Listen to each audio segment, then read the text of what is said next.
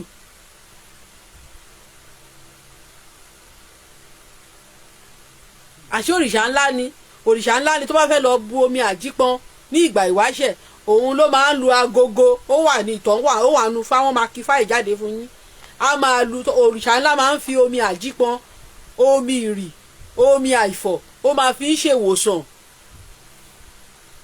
torí funfun ni Ọbàtálá kì í lo ewé àtegbò.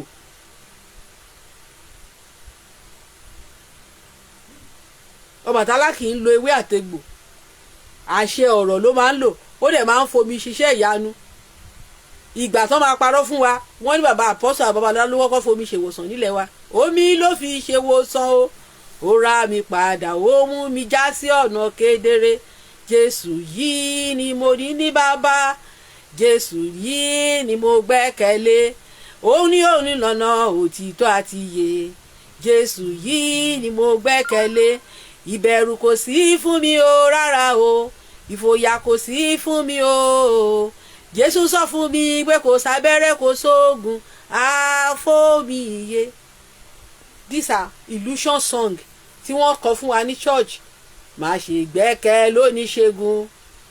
ṣàgbẹ́kẹ̀rẹ́ lé Jésù, ó ń ṣohun gbogbo nínú ohun gbogbo, ó ń ṣohun gbogbo nínú ohun gbogbo, ìgbàgbọ́ nínú Jésù lérè, oníwòsàn òtítọ́ ni. Má ṣe gbẹ́kẹ̀lé ènìyàn rárá, ìbẹ̀rù kò sí tí wọ́n bá gbàgbọ́. But a lọ sí reality pé àwọn òyìnbó tó gbé Jésù wá, wọ́n gbé Jésù wá pẹ̀lú hospital ni. Bàbá apostle Ọlọ́run dá ní àkàndá ni, ó gbé agbára ẹ̀ wá láti òde ọ̀run ni. Mósè Orímọládé àkàndá ni, ó gbé agbára yẹn wá láti òde ọ̀run, but wọ́n wá ní wrong time. Ọ̀ṣọ́fà àkàndá ni, bọ́lọ́run ṣe máa ń ṣe iṣẹ́ ẹ̀ kò yé wa. Bóyá ká ní Mósè Orímọládé ò wá, Babalọ́lá ò wá, Ọ̀ṣọ́fà ò wá láti divert wa kúrò nínú ẹ̀sìn ìmọ̀le pẹ̀lú agbára tí wọ́n lò nínú ẹ̀sìn Christianity, torí àwọn bàbá wa ti sọnù, bóyá gbogbo àbá ti di mùsùlùmí lè ní àbá ti di oníṣàríà. Bọ́lọ́run ṣe máa ń ṣe iṣẹ́ ọ̀tọ̀ ni o.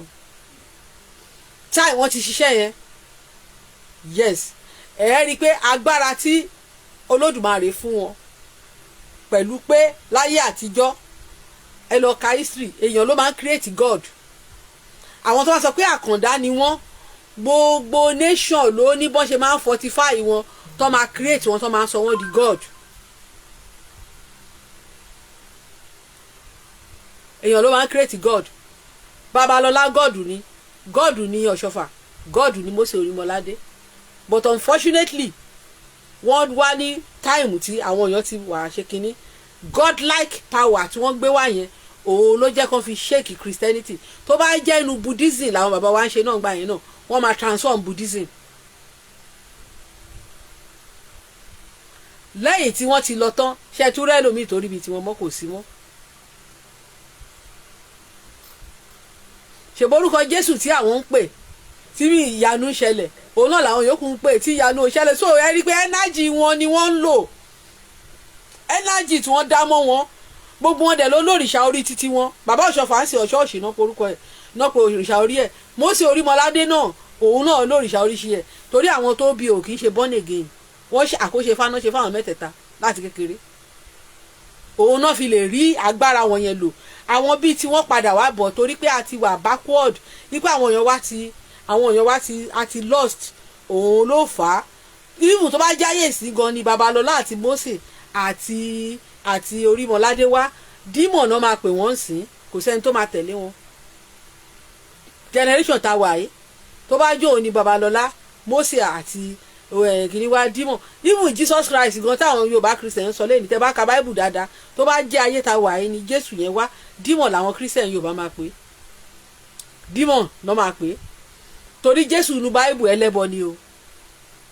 ẹlẹ́bọ ni Jésù nu Bible, kò ṣe Christian. Torí rábàì ni, iṣẹ́ wo làwọn rábàì dẹ̀ máa ń ṣe. Ibi 30 Bible verse, go and Google it. Lọ sọ pé how many times was Jesus called rabbi in the Bible? A sọ fún yín pé ìgbà 30 náà pè ní rabbi nínú Bible. Iṣẹ́ wo làwọn rabbi máa ń ṣe? Wọ́n ń pẹran, wọ́n ń ṣètùtù, wọ́n dẹ̀ máa ń kọ́ àwọn èèyàn lẹ́kọ̀ọ́. Àbẹ́ẹ̀ kí n rí àwọn rabbi tó máa fi ẹyẹ adìyẹ tó máa fi yí orí àwọn èèyàn. Iṣẹ́ tí wọ́n ń ṣe nìyẹn. So nǹkan tí Jésù yẹn gan ṣe láyé, ìyẹn Jésù táwọn àwọn arúgbó yẹn, Yéṣù yẹn, òun ni àwọn Christian gan wá condemn báyìí. Ibi tí a máa mọ̀ pé Christianity bíi pé àwọn kan ló kàn create doctrine láti fi twist ọpọlọ yín, tẹ̀lé nǹkan tó wà nínú Bible.